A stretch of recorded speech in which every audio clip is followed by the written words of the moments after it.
Imagine approaching a remote island in the North Atlantic at the end of December, surrounded by gray water, jagged cliffs, and the kind of silence that makes your skin crawl.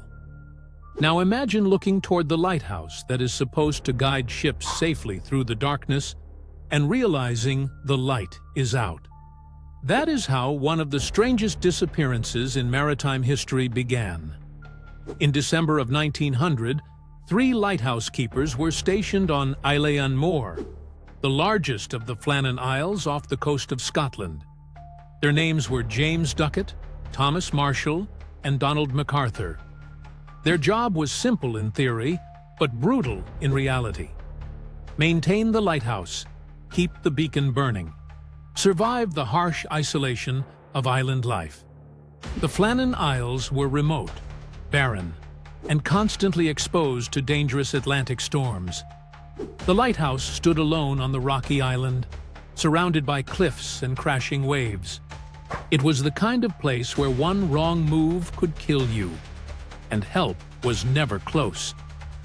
On December 15th, a passing ship noticed something deeply wrong. The lighthouse light was not shining.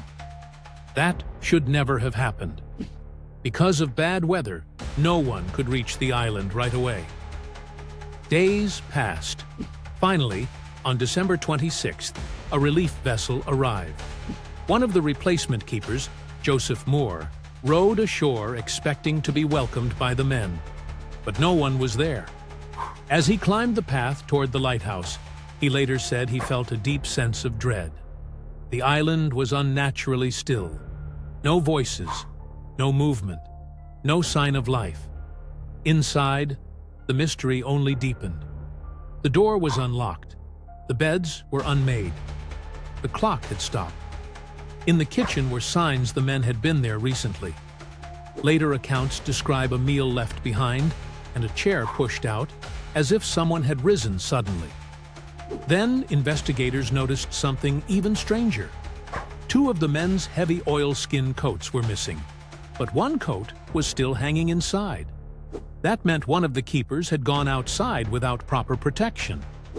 Experienced lighthouse men almost never did that, unless something urgent was happening. And yet all 3 men were gone.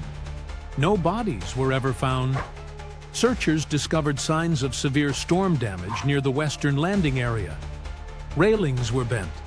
Equipment had been displaced. Ropes had been torn from their fastenings. It looked as though the sea itself had slammed into the island with terrifying force. The official theory was that the men went out to secure equipment during rough weather and were swept away by a massive wave. But what keeps this case alive is not just that they vanished. It is the atmosphere of it all. The empty lighthouse, the stopped clock, the unanswered silence. 3 men stepped out into the dark for what should have been an ordinary task, and they never came back. More than a century later, the lighthouse still stands on that lonely island, and the mystery of the Flannan Isles remains unsolved.